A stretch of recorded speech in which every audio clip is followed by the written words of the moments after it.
বাসী আসসালামু আলাইকুম ওয়া রাহমাতুল্লাহি ওয়া বারাকাতুহু। আজকে দেশ জাতির এক কঠিন সন্ধিক্ষণে আমরা আপনাদের সম্মুখে এখানে উপস্থিত হয়েছি। সংগ্রামের রামগতিবাসী, এই রামগতির মাটি অত্যন্ত উর্বর। এই রামগতির মাটি সোনার চেয়ে খাঁটি। বাংলাদেশের স্বাধীনতার ইতিহাস, স্বাধীনতার পূর্ববর্তী ইতিহাস, ব্রিটিশ আমলে পর্যন্ত এই রামগতি ঘনজন্মা পুরুষ জন্ম দিয়েছে। বাংলাদেশের ইতিহাস লিখতে হলে রামগতির এই সমস্ত পুরুষের নামকে বাদ দিয়ে বাংলাদেশের ইতিহাস লেখা সম্ভব নয়। এই রামগতি যে সমস্ত সন্তানদেরকে জন্ম দিয়েছে, সেই সমস্ত সন্তান বাংলাদেশের রামগতি নয়, শুধু পুরো বাংলাদেশের নেতৃত্ব দিয়েছেন। আমরা সেই রামগতিতে দাঁড়িয়ে, আলেকজান্ডারে দাঁড়িয়ে রামগতিবাসীর প্রতি উদাত্ত আহ্বান থাকবে যে আমরা জানি আপনারা রাজনৈতিক ভাবে সচেতন। আমরা রামগতির মানুষকে জানি যে আপনারা বর্তমান রাজনীতি, বর্তমান বাংলাদেশের প্রেক্ষাপট, বর্তমান বাংলাদেশের অবস্থা সম্পর্কে আপনারা সচেতন। আমি ভিন্ন একটি প্রসঙ্গ উত্থাপন করব। আমি সচরাচর রাজনৈতিক কথা এখানে বলবো না। আমি যে কথাটা বলবো সেটা হলো শহীদ রাষ্ট্রপতি জিয়াউর রহমানের গড়া বাংলাদেশ জাতীয়তাবাদী দল আমরা করি। বাংলাদেশ জাতীয়তাবাদী দলের সমর্থনে এখানে দাঁড়িয়েছি। আমরা আমাদের নেতার পক্ষে দুটো কথা আপনাদেরকে স্মরণ করিয়ে দেব। আপনারা শহীদ রাষ্ট্রপতি জিয়াউর রহমানকে চিনেন। শহীদ রাষ্ট্রপতি জিয়াউর রহমান পাকিস্তান আর্মির মেজর ছিলেন। শহীদ রাষ্ট্রপতি জিয়াউর রহমান বাংলাদেশের স্বাধীন হওয়ার পরে মেজর জেনারেল হয়েছেন, বাংলাদেশের সেনাপ্রধান হয়েছেন। আপনারা জানেন উনি যেদিন ইন্তেকাল করেন, উনি সেদিন প্রেসিডেন্ট হিসেবে ইন্তেকাল করেন। উনি সেদিন প্রেসিডেন্ট ছিলেন, কিন্তু আমরা দেখতে পেয়েছি শহীদ রাষ্ট্রপতি জিয়াউর রহমানের ইন্তেকালের পরে যে ওনার বাংলাদেশের কোথাও, পুরো বাংলাদেশের কোথাও ওনার নিজের দোতলা একটা টিনের ঘর পর্যন্ত ছিল না। শহীদ রাষ্ট্রপতি জিয়াউর রহমানের ইন্তেকালের পরে আমরা দেখেছি বাংলাদেশের কোন ব্যাংকে ওনার নামে কোন অ্যাকাউন্ট, টাকা পয়সা কোনো কিছুই ছিল না। তৎকালীন পরবর্তী সরকার শহীদ রাষ্ট্রপতি জিয়াউর রহমানের পরিবারের এই দুরবস্থা দেখে সরকার একটি বাড়ি, ক্যান্টনমেন্টে যে বাড়িতে উনি সেনাপ্রধান থাকা অবস্থা ছিল, ওই বাড়িটি জিয়া পরিবারের নামে বরাদ্দ দিয়েছে। পরবর্তী সরকার, পরবর্তীতে হাসিনা সরকার ওই বাড়িটি পর্যন্ত নিয়ে গিয়েছে। আমি এই কথাগুলো আপনাদেরকে এজন্য স্মরণ করিয়ে দিচ্ছি। আপনারা জানেন এই কথাগুলো আমি নতুন বলছি না।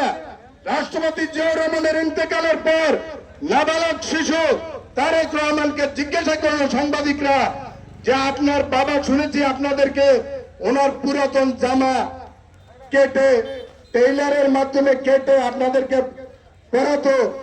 তারেক রহমান নাবালক শিশু ছিলেন।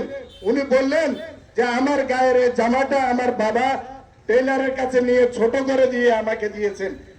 গায়ের জামাটাও তখন রাষ্ট্রপতি জিয়াউর রহমানের পুরাতন জামা কেটে পরানো ওই তারেক রহমানের গায়ে ছিল। আমি এই কথাগুলো এই জন্য বলছি যে আমরা অনেক সততার দাবিদার লোকজনদেরকে এখন দেখতে পাচ্ছি, যাদের ইতিহাস আপনারা ৭১ সালে দেখেছেন। ২,৬৭,০০০ মা বোনের ইজ্জত এদেশের মানুষ সাক্ষী আছে। ৩০ লক্ষ শহীদের রক্ত এদেশের মানুষ জানে। তারা আজকে আমাদেরকে ইসলামের সবক শিখাচ্ছে। তাদের আমির উমরা দুনিয়া থেকে বিদায় নিয়েছে। আমরা কারো কিবত করি না, কিন্তু শহীদ রাষ্ট্রপতি জিয়াউর রহমানের মতো একজন আমির দেখে যার মৃত্যুর পরে দোতলা টিনের ঘর ছিল না। একজন আমির দেখে যার মৃত্যুর পরে তার ছেলেরা গৃহহীন ছিল। একজন আমির দেখে যার মৃত্যুর পরে বাংলাদেশের কোন অ্যাকাউন্টে টাকা ছিল না। কিন্তু আজকে আমরা দেখতে পাচ্ছি আমির ওনাদের যারা ইসলামের দাবিদার, ইসলাম বিক্রি করে, তারা তাদের আমিরদের বাড়ি গাড়ি নয়, শুধু বাড়ি গাড়ি নয়, ব্যাংক অ্যাকাউন্ট নয়, ব্যাংকের মালিকও আছেন ওনারা অনেকে। ব্যাংকের মালিকও আছেন ওনারা অনেকে। সততা, দেশপ্রেম মুখের কথা নয়, কাজে পরিণত করতে হবে। আল্লাহ তাআলার হুকুম পালন করার মাধ্যমে ইসলামের দাবি করতে হবে। ইসলামের দাবি করেন, ইসলামের কোন হুকুম আকাম মানেন না। আমির সাহেব সেলফি তোলেন, ব্যাপারটা নারী পুরুষের সাথে, ব্যাপারটা নারীদের সাথে। আমির সাহেব আজকে এক জায়গায় এক মহিলাকে জড়িয়ে ধরেছেন, ইসলামে যেটা সরাসরি কবিরা গুনাহ, হারাম নয়, কবিরা গুনাহ।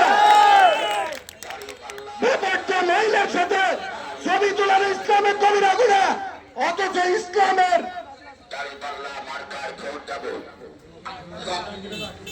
মাইকটা আমরা সুন্দরভাবে পার করে দিব, কোনো কথা বলবো না। আমরা বলতে চাই আল্লাহ সুবহানাহু ওয়া তাআলা দ্বীন দিয়েছে পালন করার জন্য, ব্যবসা করার জন্য নয়। ইসলাম দিয়েছে ইসলামের হুকুম আহকাম পালন করার জন্য, ইসলাম দিয়ে ব্যবসা করার জন্য নয়। সেজন্য আমরা ইসলামের হুকুম আহকাম পালন করি, ইসলাম ব্যবসা করি না। এবিএম আশরাফুদ্দিন নিজাম 5 ওয়াক্ত নামাজ পড়ে।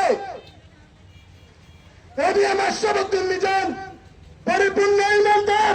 এবিএম আশরাফুদ্দিন নিজাম হজ করে, রমজান মাসে যাকাত দেয়। ইসলামের 5টি ভিত্তি উপর প্রতিষ্ঠিত, সে 5টি ভিত্তি এবিএম আশরাফুদ্দিন নিজামের মধ্যে আছে। রামগতির মানুষ সেটা সাক্ষী আছেন। এবিএম আশরাফুদ্দিন নিজাম 10 বছর এমপি ছিলেন, সততার পরিচয় দিয়েছেন। রামগতির মানুষকে আমরা সেটা সাক্ষী করব। রামগতির মানুষ সাক্ষী আছেন। এবিএম আশরাফুদ্দিন নিজামের সততা, দেশপ্রেম আপনারা জানেন। উনি বিগত 10 বছর এমপি থাকার পরে সততার সহিত এই রামগতিবাসীর উন্নয়নের জন্য কাজ করেছে। আপনারা জানেন দেশ নায়ক তারেক রহমানের সাথে আশরাফুদ্দিন নিজাম সাহেবের অত্যন্ত ঘনিষ্ঠ সম্পর্ক। আপনারা যদি ধানের শীষে পড়তেন, এবিএম আশরাফুদ্দিন নিজাম সাহেবকে যদি এমপি বানান, তাহলে বাংলাদেশের প্রধানমন্ত্রী যদি তারেক রহমান হন, এই রামগতিবাসীর জন্য এবিএম আশরাফুদ্দিন নিজাম তারেক রহমানের কাছ থেকে 2 হাত করে যা চাইবে তা নিয়ে আসতে পারবে।